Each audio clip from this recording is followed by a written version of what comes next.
Music radio style podcasting, why music copyright is such a challenge, and what to do about it.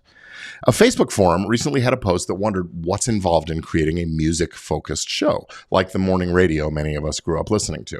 And unfortunately, it is not easy to create these kinds of shows. So I'm going to explain why and tell you the steps you need to make this work in this episode of Legit Podcast Pro.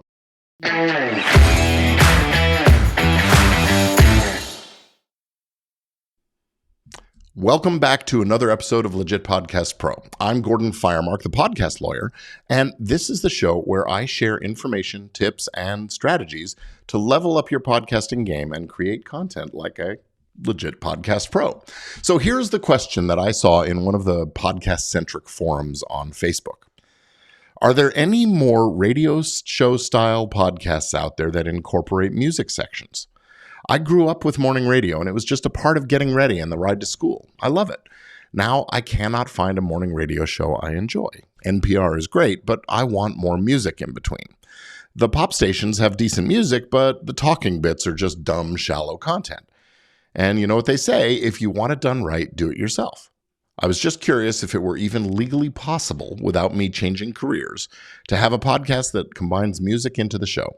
Think about it as a 1 hour long episode punctuated by music, stretching it to maybe 2 or 3 hours, designed to be listened to in the morning while you get ready and or commute. Well, music questions like this are among the most common that I get in the podcast space. I get it. Most of us who are older than, about 20 years old, we grew up listening to the radio. It was the soundtrack of our lives. We'd wake up and the first thing you do is turn on the music and listen to the morning zoo, where the DJs would spin records and in between they'd do interviews and comedy bits and all kinds of other shenanigans. It was very, very entertaining. But here's the thing. Radio is just a different medium than podcasting. For one, radio is transient. Once the show's broadcast, at least usually, it's not available for listeners to listen to again. And if you missed it, well, you missed it. You know, in the early days of radio, the music publishers, and actually even before that, when music was being used in restaurants and nightclubs and played live on pianos and things, the music publishers grew very concerned that these media were going to be using their music, performing the compositions that the songwriters had created, and that amounted to copyright infringement. The problem is to license all that music would be super unwieldy for everybody. The places that were using the music would need to go to the individual songwriters, and they'd negotiate deals for each individual song. And that was true of the radio stations that came along a few years later also, who'd have to, separately chase down all the stations and make deals with them. And then, every deal would be a little different perhaps, and so on. So that's why ASCAP was formed. ASCAP is the American Society of Composers, Artists, and Publishers. Authors and Publishers, ASCAP. And then later, a similar organization, BMI, Broadcast Music Incorporation, and later still a couple of others, CSAC and GMR is very recent. Anyway, these organizations each act as a collective for their songwriters and composers. They represent all of them by licensing their entire catalogs of music to various kinds of venues, radio stations among them. They would collect revenue from license fees from each of those customers, and they would apportion and distribute the money to the publishers and composers, the owners of the music, according to a formula based on logs that had to be kept by the stations and so on. So the stations, as well as nightclubs, restaurants, coffee shops, then all of them pay these fees to the PROs for the privilege of using music at their businesses.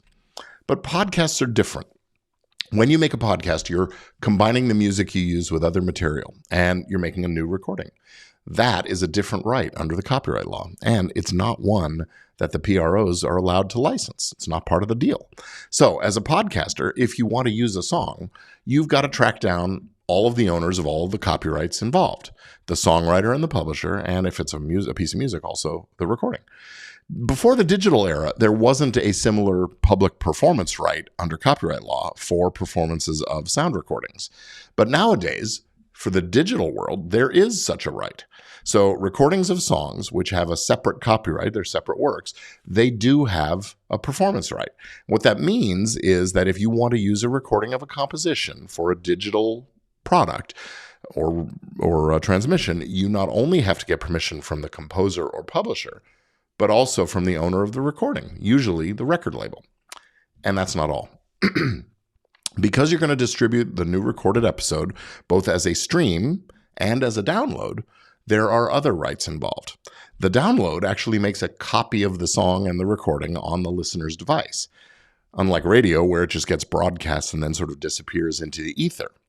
So that's why it's so hard to make a music-centric podcast, and why most podcast music tends toward either the generic royalty-free or subscription-based library music, or music from independent artists who aren't signed to labels and publishers, but who also don't get a lot of airplay on radio and just aren't very well known, so it may not be what you're looking for. But that can be a plus depending on the kind of show you want to do. So what if you really are committed to doing this kind of show and you want to make it happen? Well, there are a few options. One, you could create your show using Spotify's Podcast with Music feature.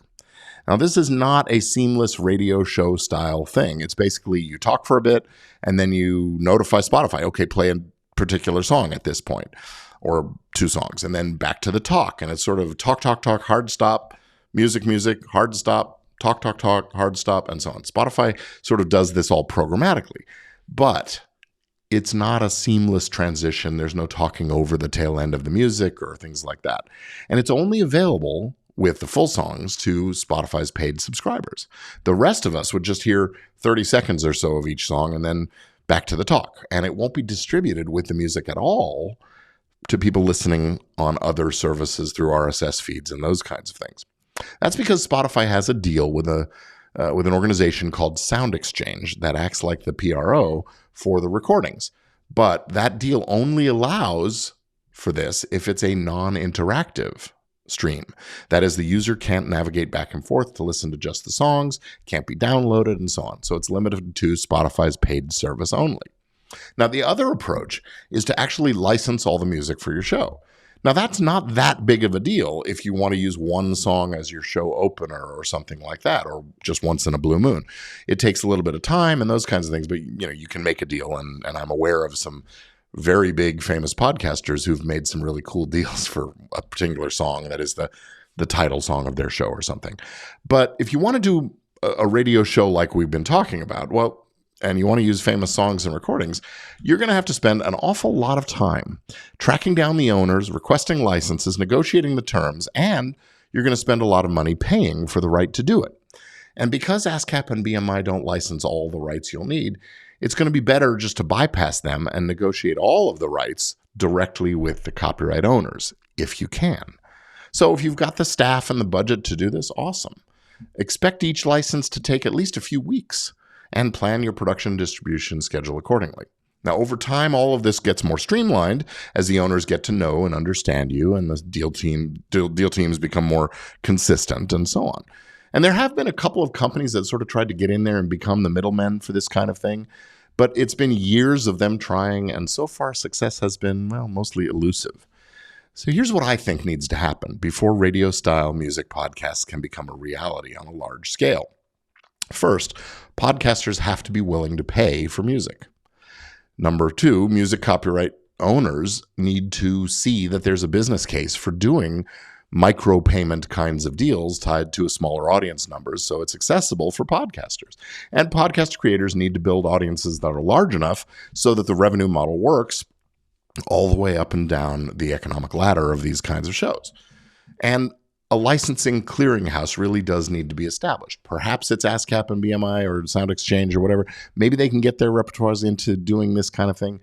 Or maybe we need one of these other newer companies to come along and really take the lead on that. But so far, as I said, success has been elusive. And finally, the music catalog available for these kinds of deals needs to be big and comprehensive enough that most or all of the songs that you want are covered and available. So, unfortunately, I think we are still a long way off from getting what we want in this kind of thing. Now, one other thing I just have to say, I talk about fair use a lot. And for those of you invoking that argument, I'm just going to say that what this post asks about and describes would absolutely not be fair use. It's basically a substitute listening experience for the music. So I'll talk more about music and fair use in a future episode.